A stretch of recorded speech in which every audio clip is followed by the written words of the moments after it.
What's up, dude?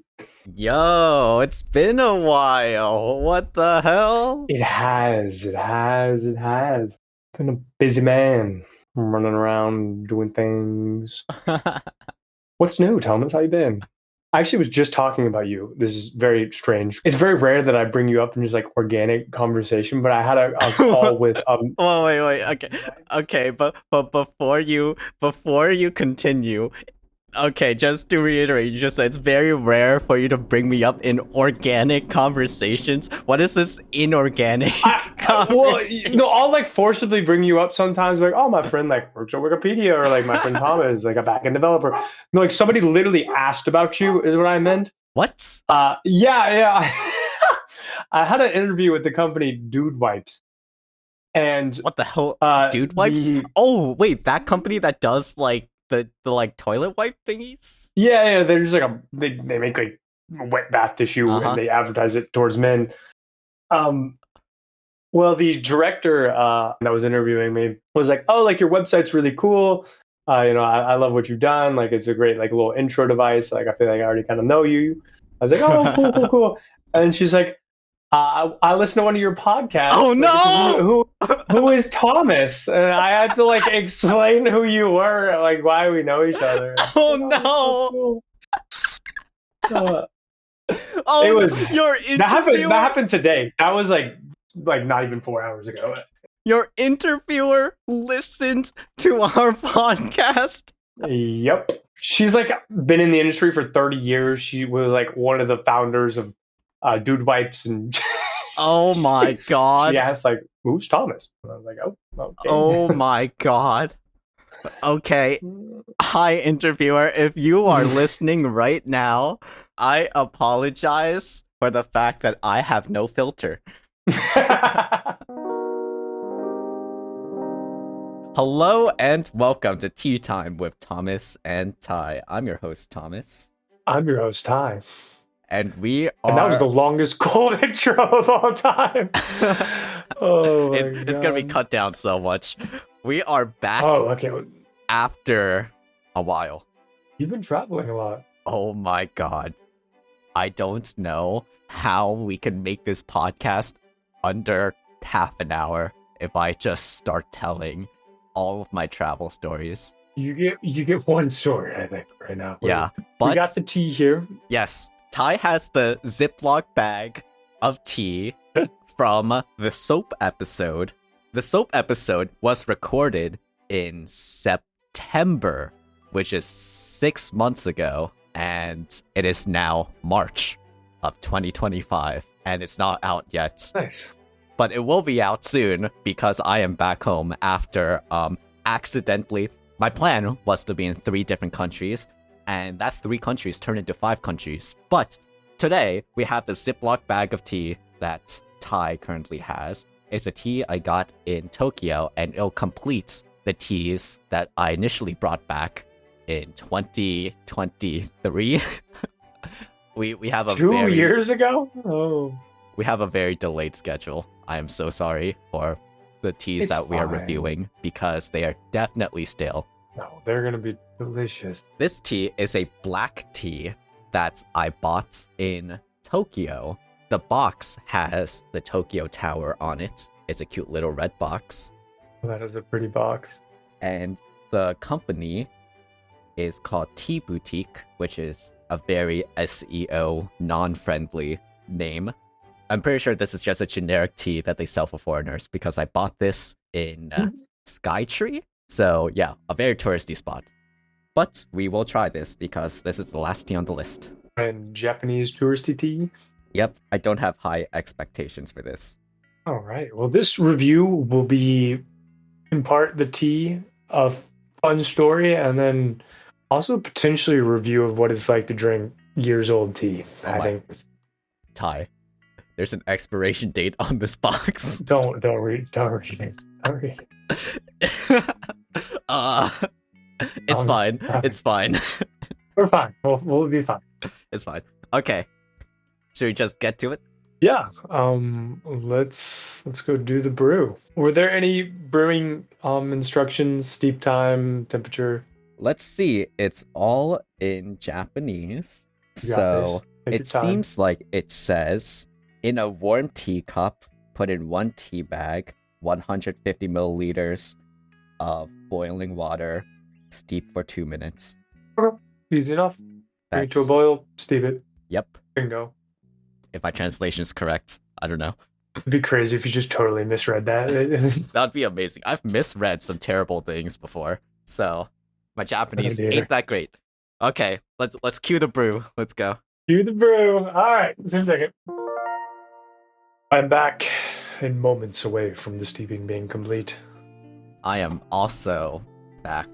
The tea has been brewed, but it's boiling hot, so it's gonna be a little bit before I attempt to drink it. All right. I'm eagerly waiting to try this tea. So, whenever you're ready, I'm ready. I guess let me cue this up a little bit, Thomas. You said there was a fun story with this. You got this while traveling in Japan. We've been trying a series of these teas. I'm curious to hear the story behind this one. You and I are way behind on our sharing of stories with teas, so I know it might be a bit of an ask to recall all the way back to when you got this, but if you can.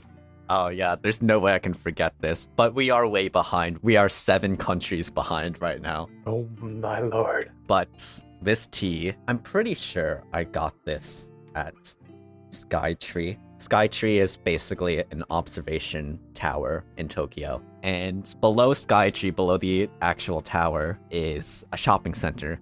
It's just like a standard high-class shopping center. Yeah. Oh man, this is... Okay, so basically, you know how I have one eye? I'm pretty sure this has been referenced on the podcast before, but I have a glass eye. More importantly, the glass eye is kind of like a contact. I can just pop it out and replace it. You got a bunch of them. Yeah, I got a bunch of them. So whenever I go outside, I have a backup eye. Just in case something happens, I don't know what could happen to like fuck up the eye that I'm currently wearing, but just in case. I didn't know this. Yeah. You come with a second eye. I come just with a second eye. Falls out. Sometimes you lose it. So, depending on where I go, there are instances where I have to, I don't know, like show my ID or something. Mm-hmm. So sometimes I am wearing my fake eye that looks real because my ID, I just look like a normal person. So I have my fake eye that looks real, and then I have a more wacky, I don't know, like... Thomas has really cool eyes. He's been showing them off on the timeline a little bit every now and then. They are gorgeous. Yeah. How many do you have at this point? How many? Yeah. I don't know. You have, last time you showed me, it was a collection. Yeah, it was a collection, but there's only like a few that I use often that are in the rotation. So maybe there's like 5 that I actually use on a consistent basis. So I would have, my eye that looks real, and then my eye that's some crazy color, or it has like an earring embedded into it, or it's some like opal, things like that. The issue is, where do I store this eye? Because you don't want to put it in the same pocket as like your keys or something, right? Because then it could get scratched up. You don't want to put it in the same pocket as like some stuff that are pulled out all the time, like your phone or your wallet, because Definitely. that could be, I don't know, unsanitary, like dirty. For sure. Right? For sure. But if you only have a normal pair of pants with 4 pockets, right? One pocket is for the phone, one pocket's for the wallets, back pockets for keys or something, and then the second back pocket, I'm not gonna sit on my fucking eye, right? Like, that's not happening, right? So you could readjust. You know, the wallet could go in the back pocket. Yeah, the wallet could go in the back pocket if you and... want to get pickpocketed, I guess, right? I mean, in Japan it's probably fine. But still, it's a bit uncertain. But anyways, so I had this eye in one of my front pockets, okay? It was in the pocket with my phone. I was in one of these very quiet bookstores, basically, and I wanted to take a picture of something, and I took the phone out of my pocket, and then I saw that my eye came out with my phone. It was like Oh, slow no. motion, fell out of my pocket, and I saw it just like slid just perfectly underneath the bookshelves. And these are bookshelves where on the bottom shelf, instead of a normal like open shelf, they're like drawers. So like I had no fucking idea where the hell my eye was. So I was mortified. I stood there frozen, just looking at where my eye disappeared underneath the shelves. And I was just thinking to myself, what the fuck do I do? Am I going to have to go to the like I didn't Am I cooked? Yeah, like, am I going to have to go to the staff and try to explain to them what the fuck just happened and can they move some furniture for me? Like, my Japanese was... Excuse me, ma'am, my eye rolled under your bookshelf. They would just be like, you're saying the wrong word. Yeah. Like, this. Like, my Japanese was not... I did not study for this. I did not study to walk up to this like, poor crazy. staff being like, sorry, but I have a fake eye and it got lost and rolled underneath these shelves and I need them moved. Like, sorry, I lost my eye and it's underneath these shelves. So, what did you do? I looked extremely suspicious for like 15 minutes as I was just walking around the same like shelf trying to figure out how the hell I could maybe like reach choosing under the book, yeah. or I have this really funny screenshot from my friend where I texted him, hey, I lost my eye. What do I do? What did you write back? So my friend who is white, he was traveling with me, and as a foreign-looking foreigner, you get a bit more leeway with Japanese culture stuff. When you're Asian-looking, it's like hard mode in Japan, kind Assimilate, of. yeah. But, yeah. So my friend, he came to where I was, and I pointed at the bookshelf, and I was like, yeah, my eye fucking got lost underneath there. And he just grabbed the bookshelf and just moved the entire, he moved the entire fucking God. he moved the entire bookshelf. And I saw the eye. The So Incredible Hulk. so luckily, like it was like a display shelf, right? So it had some books, it had some trinkets and stuff. It wasn't too heavy, but I didn't want to be a random dude who's just moving bookshelves in this store, right? But the whole store like stop and look at him as this shelf kind of across the floor. We at least waited until there was no one in the aisle, but luckily there was a chance that he moved the bookshelf and my eye wasn't there. And if that happened, I would have seriously no idea what the hell I would have done. I guess we would have started rearranging the entire store at that point. Luckily, the eye was there, and I saw it. It's blue luster. I saw it shining like a item in Zelda, and I picked it up, and then we moved it back into place, and we booked it. We looked so suspicious. Item acquired. Run. That's insane, Thomas. The fact you just couldn't even like communicate to the staff that you lost your fake eye under the bookshelf is hilarious. I just have this mental image of you like trying to go up there and do that, and they're just like, "What are you saying?" Like, go home and practice practice your Japanese more. You're clearly confused, sir. Yeah, that is. I lost my eye in a bookstore in Tokyo. That is what happened. You know what you should have done is you should have taken out the eye you were wearing and then looked at them. They would have got the message. I did not want to scar these people. Okay. Best for their mental sanity. For you retrieving the eye, though, that would have worked wonders. They would have. They would have started rearranging the whole place for you. True. That is true. If I just walked up to one of the staff, just covering my eye sockets, just saying like my eye. I think they would have called the ambulance at that point. Yeah, you're right. They would have called the ambulance. Ambulance rides over there.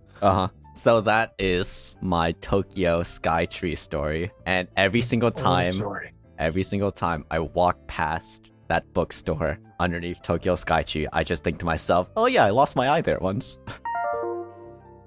Should we try the tea? Yeah, I guess we should try the tea. Transition from eye conversation to tea. So we're Yeah, just so gonna. I bought this tea after I lost my eye. You're just like, okay, this, what tastes good now, or what I'm really craving after losing an eye. Some black tea. Real touristy tea. All right, so this is what the Japanese thing people coming to Japan want. Is kind of what I'm envisioning this tea. So let's see if this plays. Should we use our little rating system? Do you remember it? I think that's your job to remember it. I remember. I have it pulled up too. It's a 1 to 5 rating scale. We do mouthfeel, taste, aromatics, and then we have an overall rating, and then we have the qualitative response portion where just any notes you have about it, we store them there for later. 5 is exceptional. 1 is horrific. 3 is kind of on par, what you expect with the tea to be. So, without further ado, Thomas, cheers. Cheers. Yeah. Let's start with mouthfeel.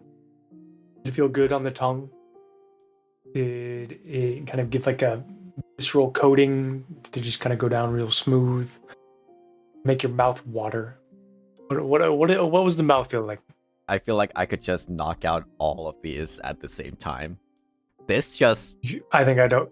It's very average. Yeah. Are you just going to go threes down the board? I am literally like, I smelled it and I just thought, wow, this smells like Lipton. And then I tasted it and I thought, yeah.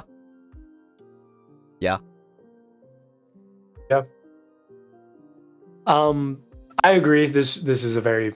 This is literally... this is the tea they sell in the bookstore. This, you don't buy this in a tea shop, I imagine. This is a very, like, there's nothing wrong with it, obviously. It tastes fine, very smooth. But with that, there's no complexity to this tea. This tea does not have depth. This is not a tea that has seen things, gone places, traveled the world. This is a tea that grew up in Kansas and stayed in Kansas. It's fine, it's good. I like it. I know this tea. This is a friendly tea. Yeah. It's a very familiar tea. And you are paying for the box, not the tea. The box is gorgeous. They definitely box through like they made it look a little more premium, I think, than it actually is with the boxing.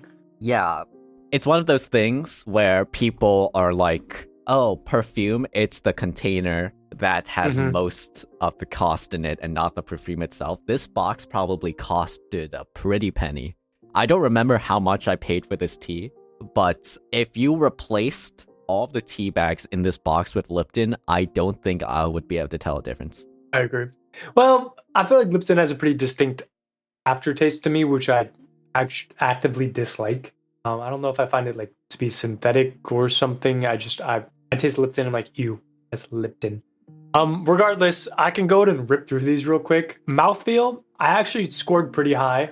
I give it a 4. I thought it was very smooth, had a nice little coating on the tongue. Definitely above average, in my opinion, from mouthfeel. Taste, I gave a 2. I feel like it might have been a little old and maybe we lost some of the complexity there. It felt like it wanted to be something and was just kind of felt a little bland. So I gave it a 2. For aromatics, I gave it a 1.5. Like there was a slight smell, but for the most part, it was not adding to the tea. It wasn't really like actively subtracting from it, but like it was missing the kind of fun smell element. So all in all, that brings me to about a 2.5 for this tea. So pretty middle of the range, maybe a little bit lower, just because I think the tea might be slightly expired. It's only slightly expired. Expiration dates. Actually, it's probably worse for you because it's been in a Ziploc bag for 6 months. But the actual expiration date is apparently February 2025. So not too bad. Not too bad. Okay, yeah. We're only a month over. But yeah, I would compare this to Lipton. Lipton is a little bit more grainy. If I remember, I haven't had Lipton in a while. But this is more smooth. So I could give it like... You nailed it. That's 100% was my takeaway. The mouthfeel was much better than Lipton's. Yeah, so for the mouthfeel, I'll give it a 4. For the aroma, it's just black tea. Like, yeah, there wasn't really anything to like or hate about it. So I just give that a 3. And the taste, I definitely feel like it's a tiny bit stale. It's a tiny bit We stale, but I'll give it a 3 as well. This is a better quality tea than Lipton, even if it is stale, but ever so slightly. All right, that puts you about a 3.5. We had very similar logic, although I just kind of scored it slightly lower, and I'm wondering if that's because my tea might have just been more stale. It would not surprise me. I think with that, Thomas, my little, like one sentence takeaway, I think is how we've always done it in the past, is this is a classic cup of black tea, albeit a little stale. That makes sense. My takeaway is, this is just so generic. I don't know if I have a takeaway for this. Japanese Lipton. More expensive. I will give this tea a 3.1 out of 5. Just slightly above average. And maybe I'm slightly biased because I bought this tea. I bought this tea and there's memorable moments associated with it. With that, I think that will kind of wrap up this iteration of Tea Time with Thomas and Ty. Thomas, where can they find us? You can find us on our website, teatime.show, also on Apple Podcast, Spotify Podcast, and on YouTube at Tea Time with Thomas and Ty. It's a very long YouTube channel name. I'm sorry, I don't know how to shorten it. And if you have a tea suggestion for us, you could email us at hi@teatime.show. And hopefully, we will have a new episode that isn't 6 months in the future or more. No promises. No promises.